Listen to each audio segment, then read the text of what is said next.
Ok, c'est diamant.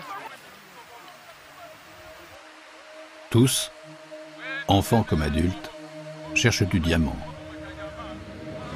Surtout du diamant industriel qui abonde ici, en plein centre du Congo.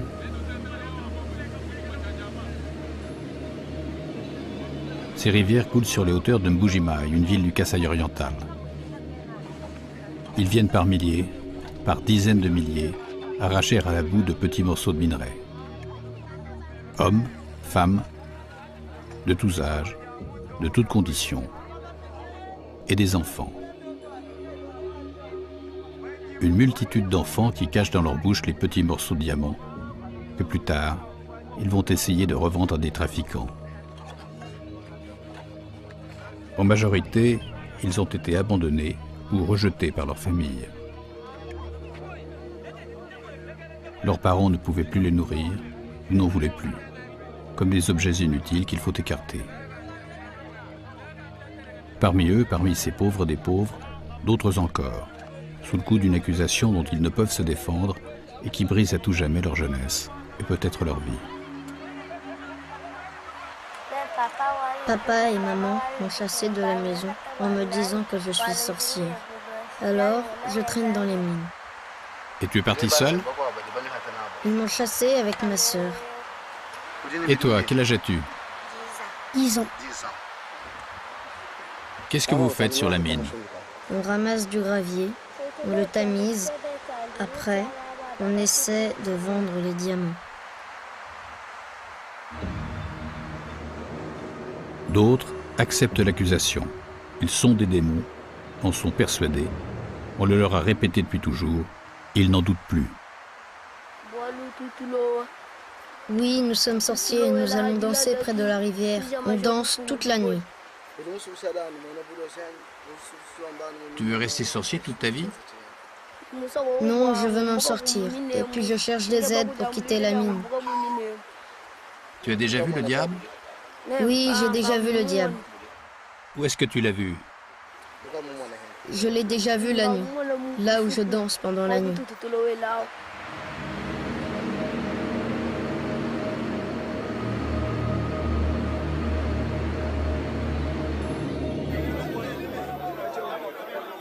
Les graviers les plus riches, c'est-à-dire le conglomérat de terre et de cailloux qui contient des diamants, se trouvent le plus souvent à des dizaines de mètres de la surface. Pour les trouver, il faut creuser, faire des trous et descendre, profonds, se transformer un peu en vers de terre. Les gabarits des adultes sont souvent trop larges. En revanche, les enfants et les adolescents plus légers, plus maigres, se glissent plus facilement au fond des galeries.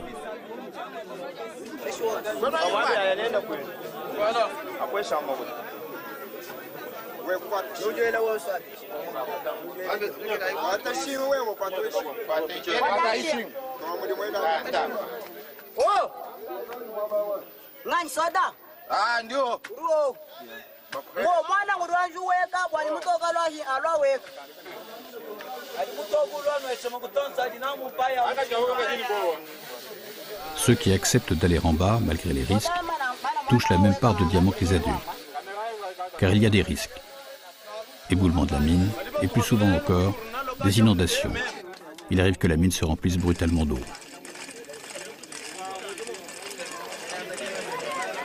Chaque remontée met toujours une vingtaine de kilos de gravier, susceptibles de contenir des diamants.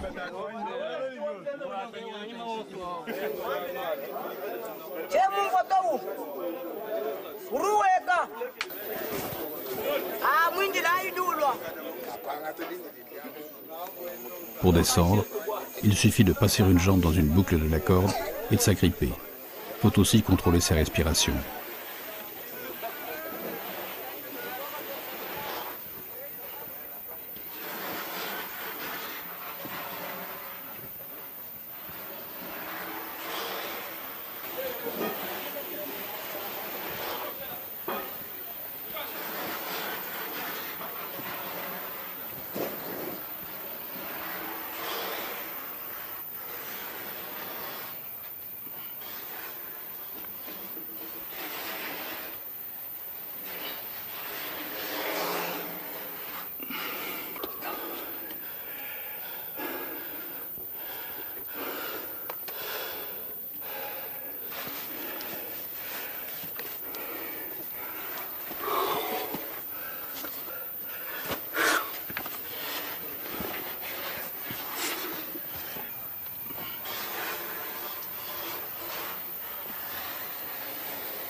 Ce jour-là, ils sont deux au fond de la mine.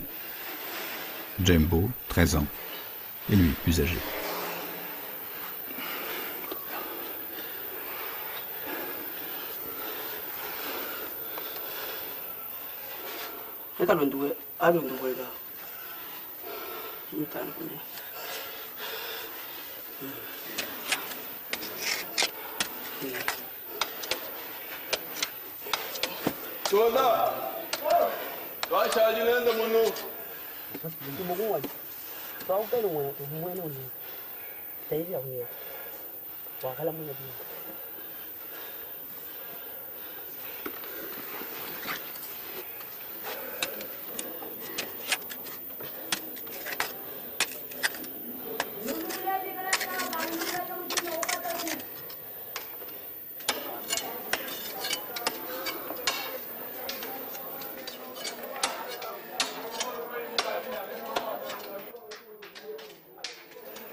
Quel est ton nom? Je m'appelle Kabouya. Quel âge as-tu? J'ai 17 ans. Tu es seul de ta famille ici? Je viens seul. Mes parents ne travaillent pas ici. Ils sont restés là-haut, au village. Et l'argent, c'est pourquoi? L'argent qu'ils gagnent avec les diamants. Si je travaille au fond de la mine, c'est pour pouvoir acheter des vêtements, des chaussures, et aussi acheter à manger.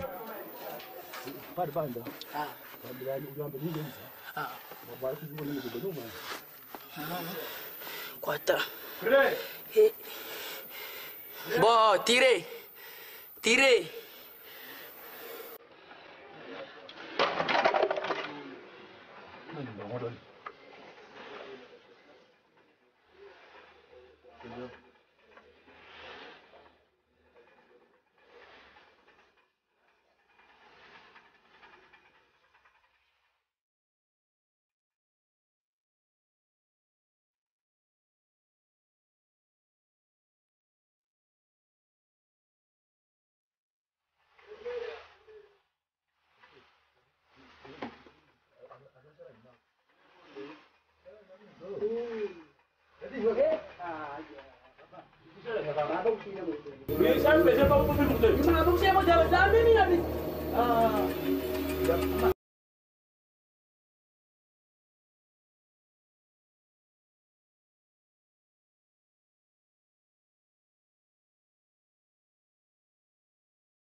Te voilà de retour. Ça descend à combien? Jusqu'à 60, 62 mètres. Et ce n'est pas tout le monde qui descend. Ceux qui entrent, ils peuvent faire longtemps, voire même veiller, faire 12 heures de travail. Et d'autres, ils font 20 minutes, ils sortent, ils s'échangent. Ça dépend des bonnes respirations. Un bon organisme qui respire des poumons bien importants.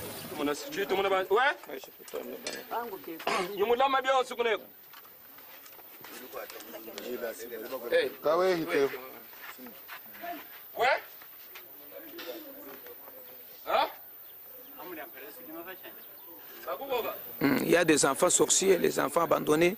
Alors, ces enfants, pour manger, pour s'autosuffire, il faut aller graiser, il faut aller faire le diamant pour se prendre en charge. Les enfants déjà renvoyés de leur toit conjugal, alors c'est ça, vous voyez des enfants dans la mine. Tout à côté, le chef du village, où se trouve la mine.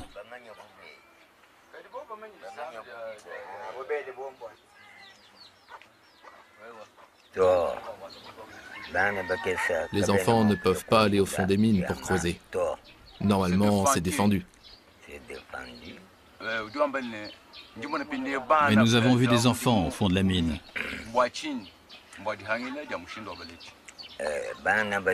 Les enfants creusent pour trouver du diamant quand les parents n'ont pas les moyens de les élever et de leur payer l'école. ou s'ils sont fatigués et c'est le manque d'argent. Il y en a beaucoup dans les villages.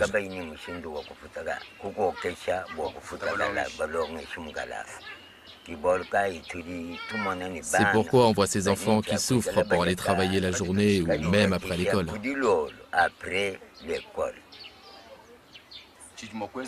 Et que faites-vous avec les enfants sorciers?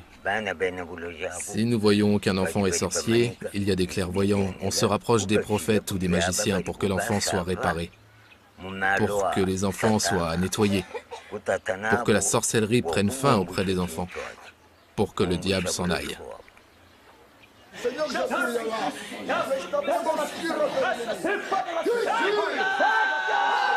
Des parents accusent leurs enfants d'être des sorciers pour pouvoir s'en débarrasser. D'autres croient vraiment qu'ils sont possédés par le diable. Cela les amène dans des séances de désenvoûtement dès leur plus jeune âge.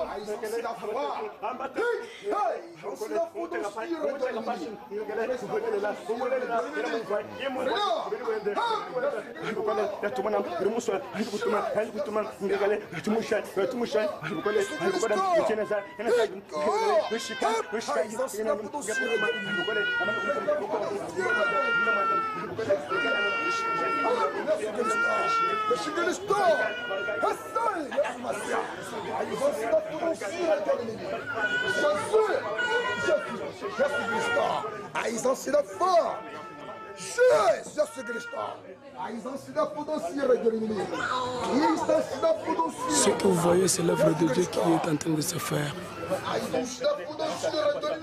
Si quelqu'un est possédé par un esprit malin, quelqu'un qui est malade, Dieu révèle ce que l'homme de Dieu peut faire à travers cet homme pour qu'il soit guéri.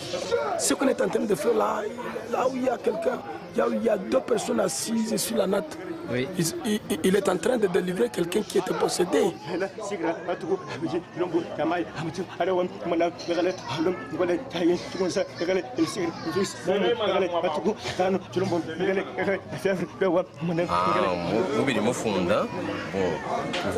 J'écris ce qu'il faut pour délivrer un enfant qui a la tête malade. Dieu donne la solution pour le guérir.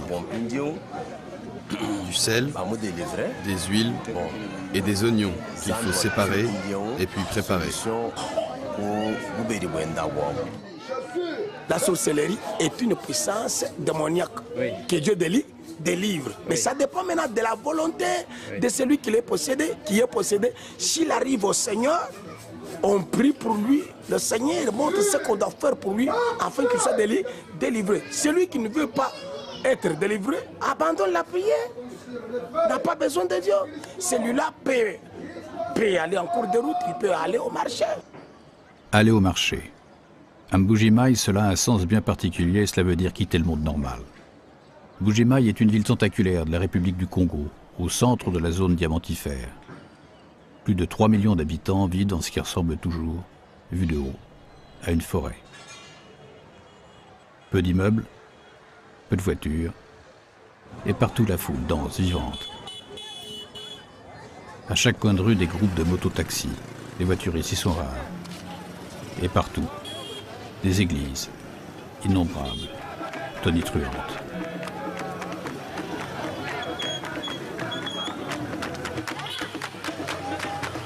Mbuji-Mayi est la capitale du Kasaï oriental, l'une des 26 provinces du Congo. Une large capitale dynamique en plein développement. Mais où l'eau, comme l'électricité, manque souvent.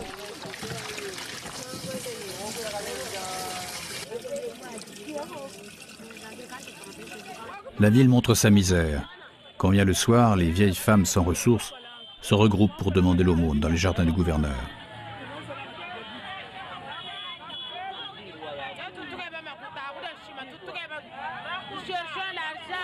Tout à côté, elle exhibe sa richesse. Les marchands de diamants trient leur stock et les changeurs allient leur fortune.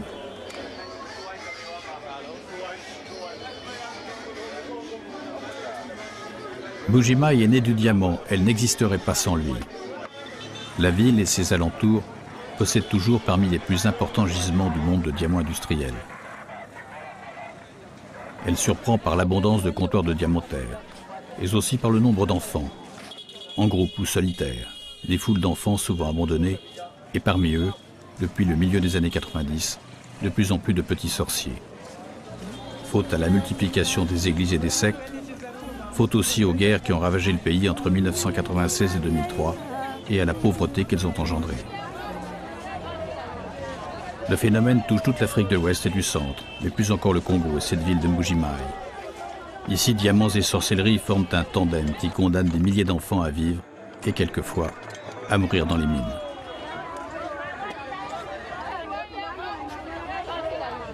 Lorsqu'ils ne sont pas sur les gisements, les petits sorciers se massent dans le marché, d'où l'expression employée pour les désigner. Ils y forment avec les autres enfants de la rue que l'on appelle ici des Shege, une communauté distincte, avec ses lois et ses drames.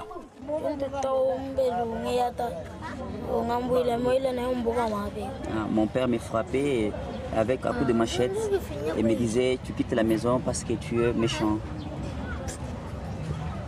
Et là, il y a combien de temps qu'il vit tout seul comme ça dans la rue? J'ai 2 ans sur la rue. Quel âge a-t-il? J'ai 11 ans. La nuit, les enfants sorciers hantent la ville. Ils traînent toujours, dans la zone du marché.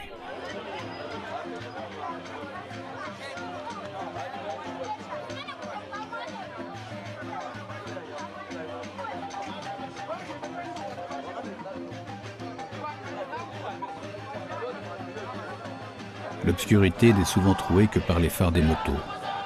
Cette nuit est agitée, quelquefois mystique, pleine des chants que les chorales répètent dans la nuit.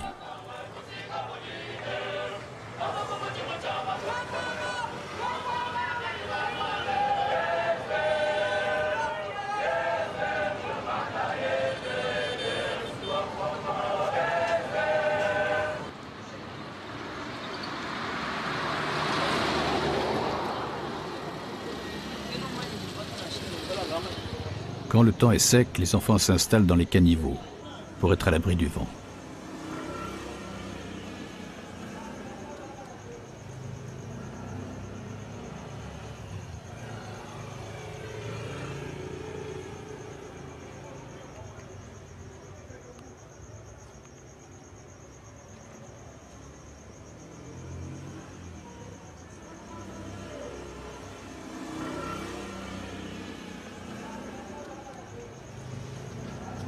Pourquoi tu es ici dehors?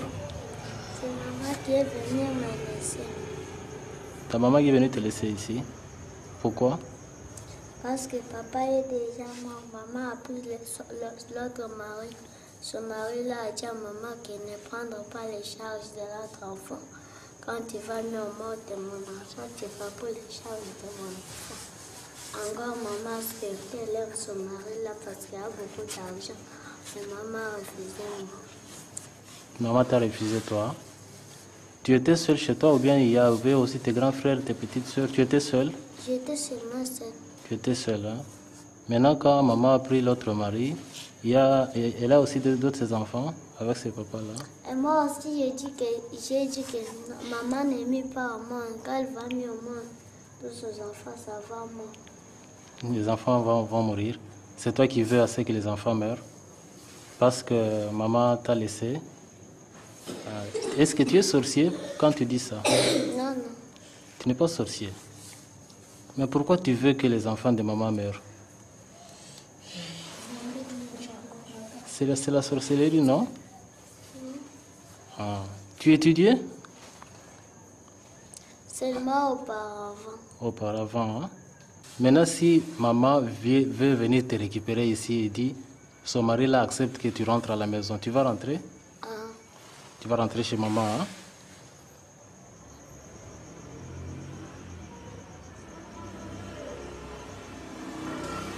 Ça va bien? Oui. Il y a combien de temps que tu as cette plaie? Ça fait 2 ans que j'ai ça. Tu n'as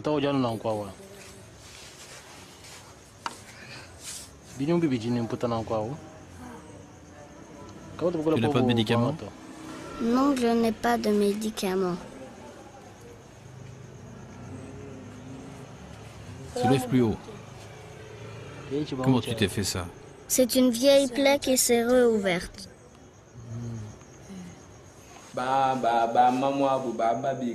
Les mamans, elles appellent les prophètes et les marabouts pour leur dire que leurs enfants sont des sorciers. Et les prophètes leur donnent de l'argent et les enfants sont abandonnés dans les marchés.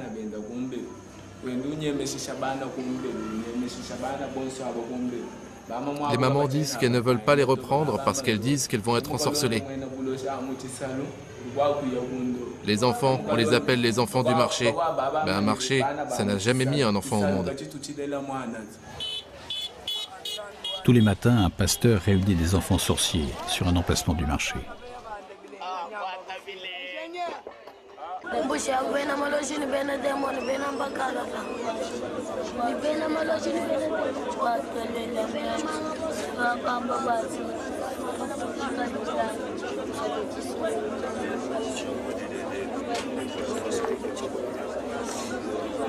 Merci Seigneur, j'abandonne tes enfants entre tes mains. D'eux-mêmes, ils ne pèsent rien. Elohim, la haï. Je leur abandonne en tes mains. Que tu puisses les pardonner. Pardonne leurs offenses. Pardonne leurs voies. Pardonne leurs péchés. Purifie-les, Seigneur. Aide-les à devenir tes enfants.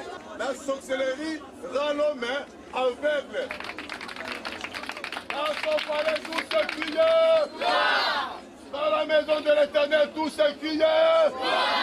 Je prends possession de cet endroit. Je neutralise l'esprit de la sorcellerie. Je le neutralise. Je le rends sans effet dans la vie de tout un chacun. C'est là au nom de Jésus de Christ. Bunga Junior, Bukasa Kabamba, Nyangwila Toussaint, Ngele Kamuchi Pai, Chikala Chikala, Bijou Mwakana, Chibo Boïda, Kabedi Esther, dit tout. Pembe Gracia, Kabedi Duko. Pembe Gracia, dit tout.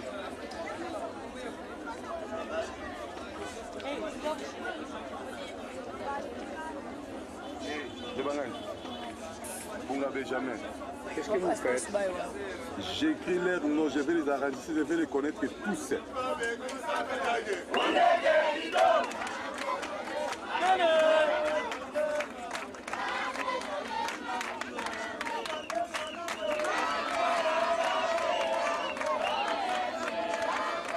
La sorcellerie, c'est une maladie pour moi. Moi, quand quelqu'un est sorcier, même si sa sorcellerie est de coma, je suis capable de saisir la sorcellerie là et de donner la délivrance au nom de Jésus. Parce que Christ nous a donné la capacité de faire ça. Et comment savez-vous que ce sont des sorciers? Vous dites? Comment savez-vous que ce sont des sorciers? Bon, la sorcellerie c'est un esprit. Et écoutez, je vais vous dire que l'homme est esprit. L'homme est esprit, l'âme dans un corps de chair. Comme l'homme est esprit, nous combattons l'esprit par esprit. Comme nous avons l'esprit de Dieu, nous voyons réellement l'esprit qui dérange l'homme que c'est la sorcellerie. Les enfants sorciers sont rejetés par la population de Bujimaï. Il y en a trop. Trop de mendiants, trop de larcins. Ils sont tellement nombreux et souvent ce sont des petits-enfants. La plupart opèrent à partir de 8, 9, 10 ans et les grands ils ne se font pas vraiment sortir. Ce sont les grands qui envoient les petits pour faire les opérations comme ça. Il vous trouve en train d'acheter, il les met dans les sacs, il prend les sacs, il s'en va, fait que vous restez, vous courez. En tout cas, il est déjà parti comme ça.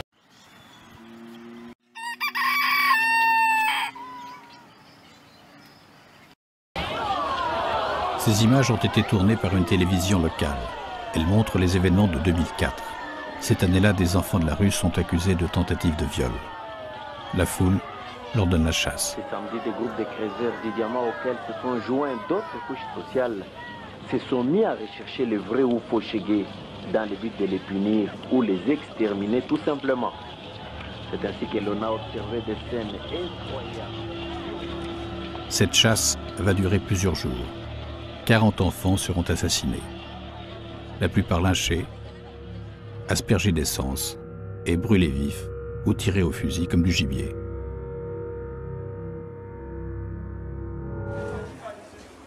Les rues sont redevenues calmes, mais la tension ressurgit depuis quelques mois. Les enfants sorciers, toujours plus nombreux, sont de moins en moins bien supportés. Quelques œuvres de bienfaisance leur ouvrent leurs portes et c'est le cas de cette ONG dirigée par un prêtre catholique.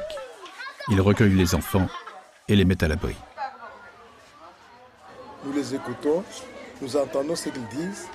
Donc c'est une expérience nouvelle que nous sommes en train de faire des recherches pour voir est-ce que réellement cette force-là existe ou bien cette force-là n'existe pas.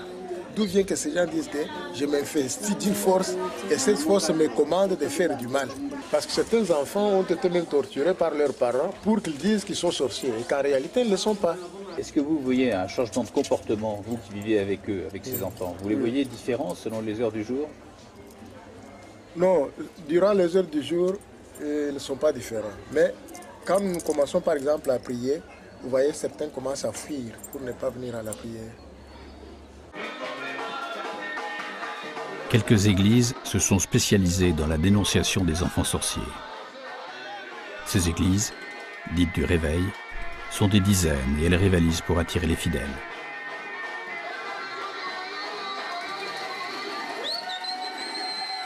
Il y a aussi des sorciers là où tu travailles. Des gens qui ont la haine contre toi. Des gens qui sont jaloux de toi. Parce que tu ne fais que monter dans ta promotion. Je connais un papa qui travaillait à l'époque à l'Erzaï. Et il était chassé du travail. Pourquoi? Parce qu'il y avait une personne dans sa maison qui l'avait enchaîné. Il était lié quelque part.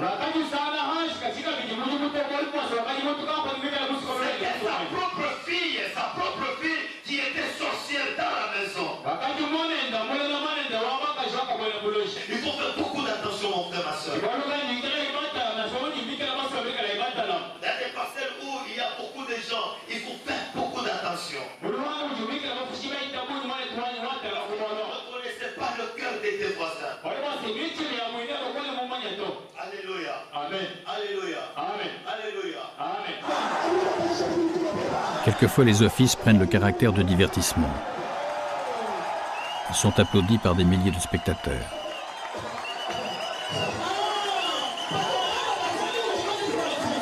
Les prédicateurs donnent de leur personne pour provoquer les dons. La plupart se sont autoproclamés pasteurs ou prophètes. Nous sommes sous l'onction de Dieu. Au nom de Jésus, il faut donner à Dieu. Si vous donnez, vous serez bénis au nom de Jésus. Alléluia. Alléluia.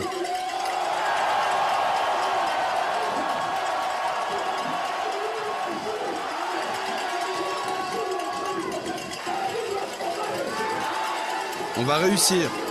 On va réussir. Dans tous les domaines. On va réussir.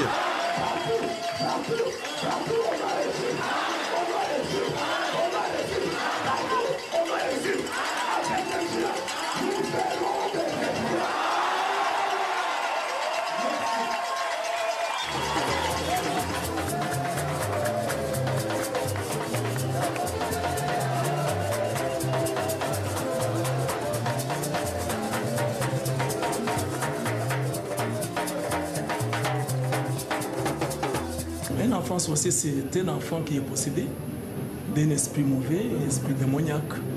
Donc c'est un enfant dont au départ il est opprimé par la puissance du diable, puissance maléfique.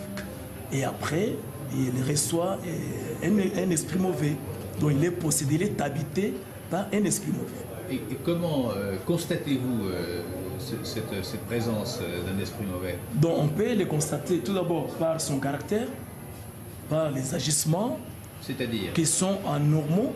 Par exemple, un enfant têtu. Un enfant têtu peut être considéré comme... Oui, il peut être comme ça, mais de nature, mais un enfant, on voit un enfant qui a une tête dure et exagérée. Tout d'abord, un enfant qui ne respecte pas, par exemple, les adultes, les parents, un enfant qui vole, hein, un enfant qui fait des choses qui sortent de l'ordinaire. Vous voyez, les signes là montrent aussi que cet enfant, il est habité, ce n'est pas lui qui fait ça. C'est un autre esprit qui l'habite. Ou bien à partir des prophéties, des dons spirituels, Dieu peut révéler que cet enfant, il est habité par un esprit mauvais. Malheur à l'enfant dont le père ou la mère est mort soudainement. Il peut être accusé de l'avoir bouffé. Bouffé, autrement dit, assassiné. Exemple, ce chauffeur de taxi. Vous savez, la sorcellerie, je n'ai jamais cru à cela. Hein. Je n'ai jamais cru à ces phénomènes. Mais tout le monde y croit ici. Oui, en fait, les gens y croient parce qu'ils n'arrivent pas à comprendre ce qui se passe réellement. Comment vous pouvez croire que l'enfant peut devenir sorcier? Qu'est-ce qu'il prouve réellement? Moi, j'étais taxé, mais je ne l'ai jamais connu. Je ne sais pas comment on sorçait. En fait, on ensorcelle quelqu'un, je ne sais pas. J'étais un enfant sorcier. J'étais taxé comme ça quand j'étais encore enfant.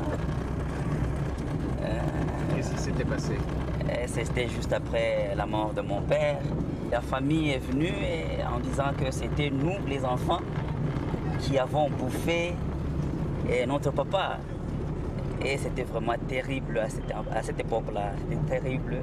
C'était insupportable. Personne ne pouvait supporter cela. Et on nous avait abandonnés. Vous avez, pardon? Abandonnés, oui. Abandonnés par la famille de notre papa, qui nous avait abandonnés. Et personne ne s'intéressait de nous. On vivait comme les enfants de la rue. C'était juste une étiquette qu'on m'avait en fait placée. Et avec vos amis, vos camarades, comment ça s'est passé? J'étais déconsidéré. J'étais déconsidéré. Je me rappelle, en fait, quand on était avec des amis, un jour, une amie qui vendait des cacahuètes, des cossèques de manioc, je touchais seulement à ces histoires. Il faut voir comment elles s'étaient enflammées. Il m'avait dit, mais toi, sorcier, tu as touché à mes histoires, personne ne va plus acheter. Et c'était terrible, jusqu'à ce que quelqu'un est venu, je ne le connais pas, il a pu payer l'argent qui revenait. Et à cette femme, à cette fille, c'était une amie, c'était terrible. Et vous avez été militaire. Quand vous êtes entré à l'armée, on ne vous a pas demandé si vous aviez été enfant sorcier, vous n'avez pas mentionné ça? Non, on ne savait pas que j'étais sorcier, personne ne le savait. Finalement, c'est la guerre qui vous a sauvé. Bien sûr, c'était la guerre. C'est la guerre qui nous avait sauvés. Et là, à partir de ces moments, j'ai commencé une nouvelle vie. Il y a des lieux à Mbuji-Mayi qui intéressent particulièrement les enfants et adolescents qui luttent pour survivre. C'est le cas de la Miba, ou minière de Bakonga. Cet ensemble minier employait autrefois des milliers de creuseurs sur une concession de 50 km². C'est toujours un territoire interdit. Des gardes armés tirent à vue sur les creuseurs qui y pénètrent sans autorisation. Il englobe les zones diamantifères les plus riches de toute la région. Dans le passé, les responsables politiques du Congo ont utilisé la Miba pour financer leur guerre. À court d'argent, ce qui est toujours l'un des plus importants gisements de diamants du monde, a fait faillite. Pourtant, dans un passé récent, ces usines produisaient près de 10 millions de carats chaque année.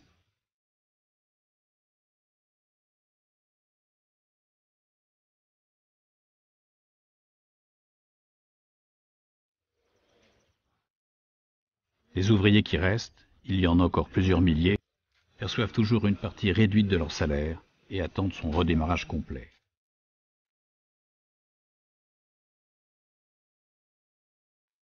Dans ces terrains dominés d'usines en ruine, des centaines de personnes trouvent la mort chaque année. Par accident, au fond d'une mine abandonnée, ou plus souvent encore, abattus par les gardes. Et parmi eux, de nombreux enfants sorciers.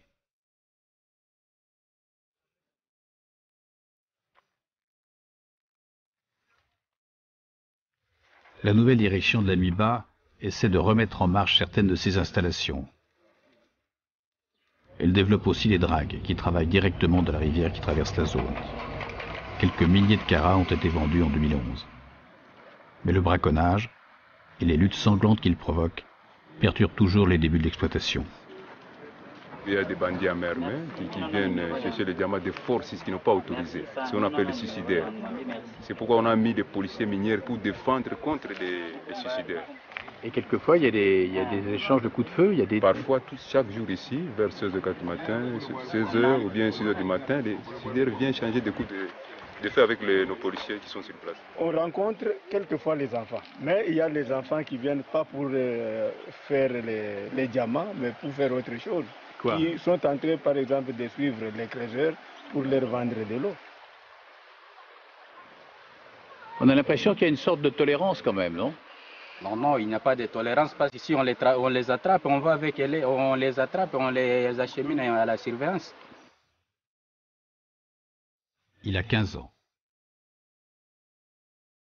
Et il a de la chance. On va le libérer. peut-être en raison de notre présence.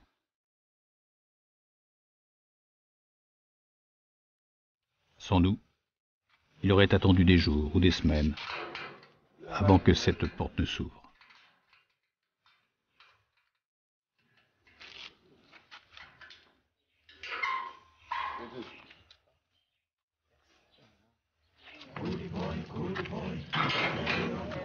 Les fraudeurs qui ont réussi à sortir de la concession sans se faire prendre tamisent où ils peuvent, ici dans un égout de Mbuji-Mayi. Et le risque est quelquefois récompensé. C'est lui qui tamise, mais c'est moi qui ai creusé. Et là-bas, ça vaut le coup.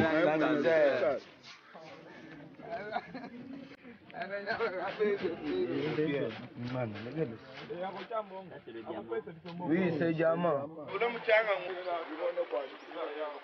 Ailleurs, là où l'exploitation des mines est libre, les enfants font partie des équipes de creuseurs.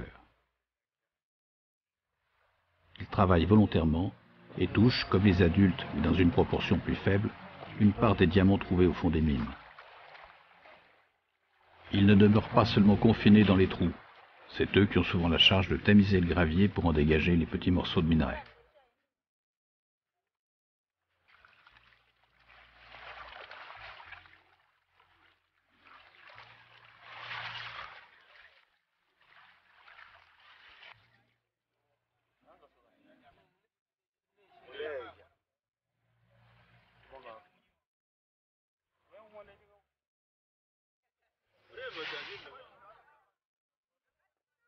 Enfants abandonnés, sorciers ou enfants de creuseurs ayant encore une famille, tous sont traités de la même manière. Le soir venu, les plus heureux iront dormir chez eux, et les autres, dans la rue.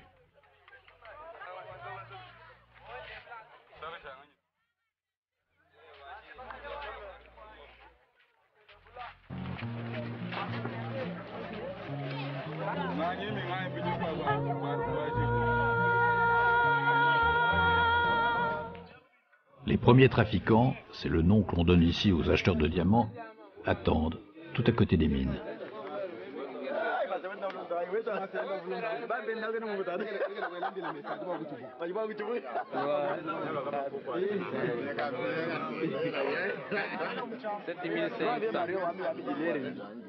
Même 15 000 francs. C'est un prix arbitraire.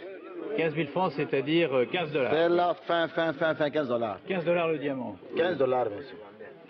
C'est un problème d'entente. Quand on ne s'entend pas, les retirent leur diamant et revendent ailleurs.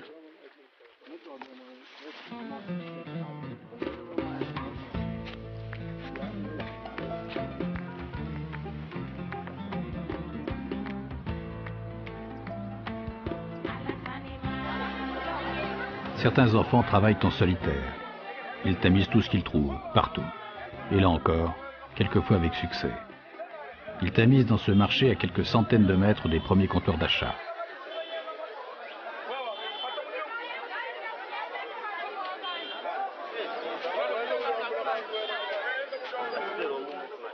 Des dizaines d'autres trafiquants attendent que creuseurs ou enfants leur proposent leur trouvaille. Le jeu consiste à trouver celui qui va acheter le plus cher. Tous, assis les uns à côté des autres, se font concurrence et offrent des prix différents.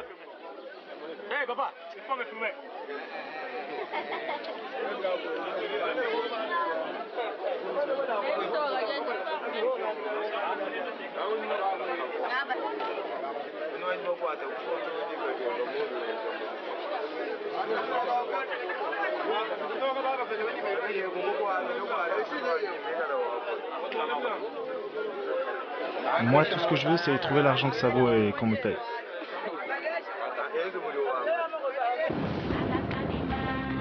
Les diamants, peu à peu regroupés en lots de centaines de pierres, vont franchir de multiples marchés de trafiquants. Ils seront quelquefois achetés et revendus plusieurs fois, au long des quelques kilomètres qui séparent les emplacements de la mine, de la ville, de Mbuji-Mayi, où se trouvent les gros négociants. Ceux qui achètent des lots importants, ou de grosses pierres. Cette fois, plus d'enfants. Ils ne parviennent pas au marché des pierres de valeur, qui leur est interdit. Là encore, dans les rues de la ville, et cette fois cachés derrière des murs de béton, les acheteurs se font concurrence. Ils donnent même des spectacles de rue pour attirer les creuseurs ou les revendeurs de diamants.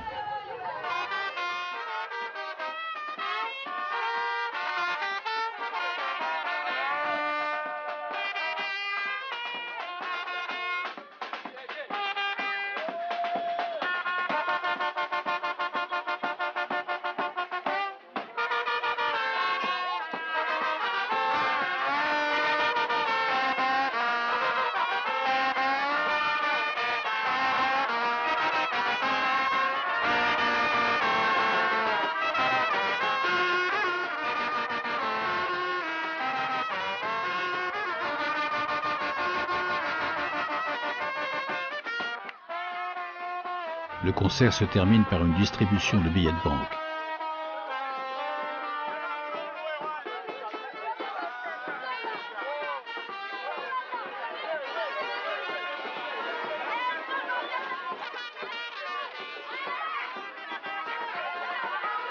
Il achète sans problème. Lui-même champion, les super champions, les super acheteurs du Congo, l'espoir du Congo. Quelle nationalité? Il est congolais, il est congolais. Nationalité libanaise. Il a changé la nationalité, il est congolais. Bon, il a déjà changé la nationalité, il est maintenant libanais.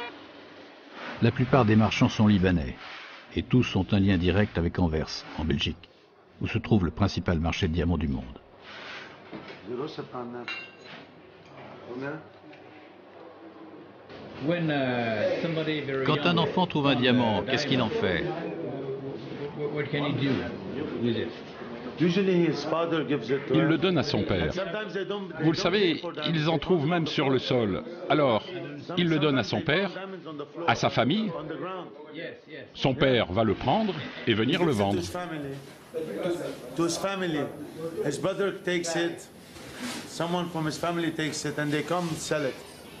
Et s'il n'a pas de famille? Ah, là, je ne sais pas.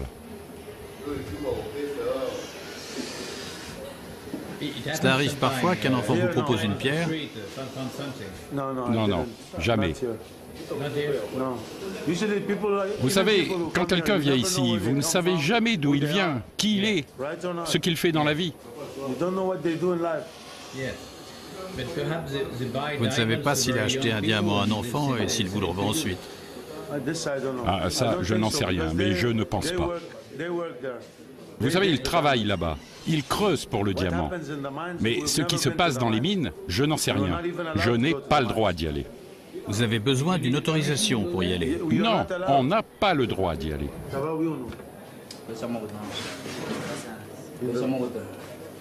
Une certification administrative, conforme à la réglementation internationale, permet une traçabilité des pierres à partir des comptoirs comme celui-là. On va payer tout le monde. Mettez-vous au deuxième bureau là. 9,70. Papa, restez signé. Deux fonctionnaires congolais notent soigneusement le poids et le prix de chaque achat et leur donnent une identification. Ça part à Kinshasa, d'où sont expédiées les marchandises. On paie 1% ici, on paye aussi 3,5% à Kinshasa, et ça part en Belgique. C'est bon?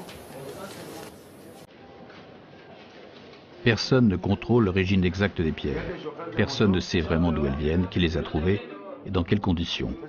Sans doute d'honnêtes creuseurs, mais peut-être aussi de jeunes enfants ou des bandits.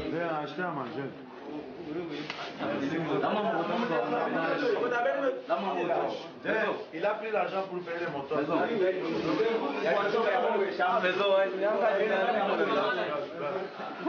C'est comme ça toute la journée. Du matin au soir. Comme ça, je travaille. Et là encore, une distribution de billets affirme la prospérité du comptoir.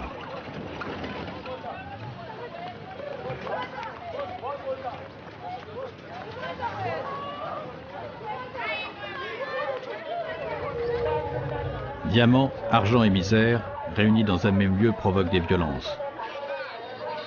Elles sont fréquentes dans les rues de cette ville dont les habitants sont chauds. Qu'est-ce qu'il a fait? Mais oui. Il a volé? Volé? Ouais. Il a volé quoi? Il a volé des trucs sur le marché.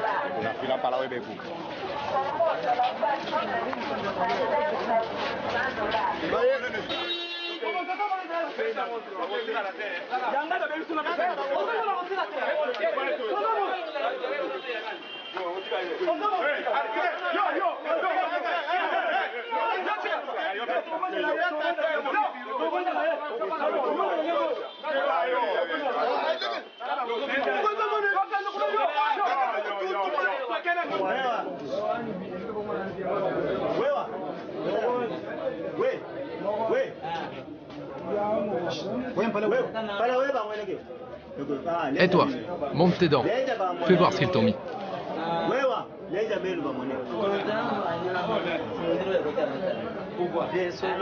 C'est trop serré, c'est trop serré. Enlevez-moi les menottes maintenant, on est chez vous. Les enfants sorciers sont incarcérés comme les autres. Ceux-là, filmés alors qu'ils sont sur le point de passer en jugement, sont accusés d'avoir agressé des jeunes filles. L'enfant ne peut pas être arrêté pour la sorcellerie, mais il est arrêté pour un manquement prévu dans notre loi. La sorcellerie, c'est la base même de l'abandon de l'enfant par les parents. Dans les actes de détention, on ne peut même pas mentionner cela. On ne peut même pas mentionner parce que c'est lui qui a imputé son enfant de la sorcellerie. Il ne s'est pas plaint. Nous prenons l'enfant en cours de route, arrêté par les juges de paix. Et quand il nous amène cet enfant, nous voyons les manquements mentionnés sur les documents. Et on se contente de cela. Il n'y a pas un papier où on peut mentionner la sorcellerie, parce que ce n'est pas une infraction. Le nombre d'enfants abandonnés et parmi eux d'enfants sorciers est donc en augmentation régulière depuis 20 ans. Le phénomène n'étonne plus personne, mais commence à préoccuper certains responsables congolais. À l'université de Mbuji-Mayi, on l'observe. Et comme Charles Chibanza, un sociologue, on s'en inquiète. C'est une bombe à retardement. Parce que si ces jeunes-là qui poussent, à un certain moment, il y en aura plusieurs milliers sur la rue, que si jamais ils arrivaient à déclencher un mouvement, c'est un mouvement qui peut nous apporter beaucoup de déboires. Et si on ne les contrôle pas, nous arriverons un jour à une déflagration telle que récupérer le mouvement nous amènera pratiquement à beaucoup de casse. Beaucoup de casse.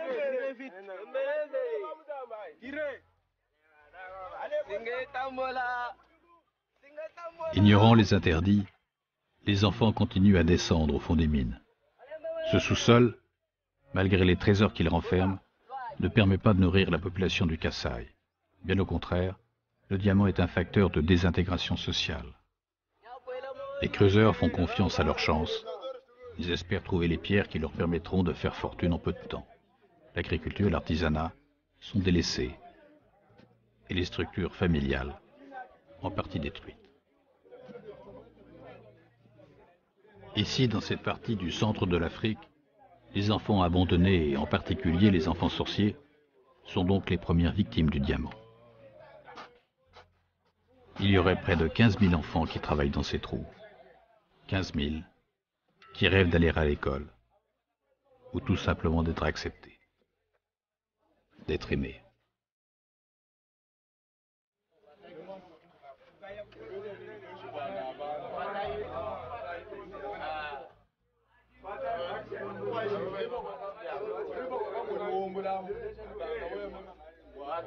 Bueno,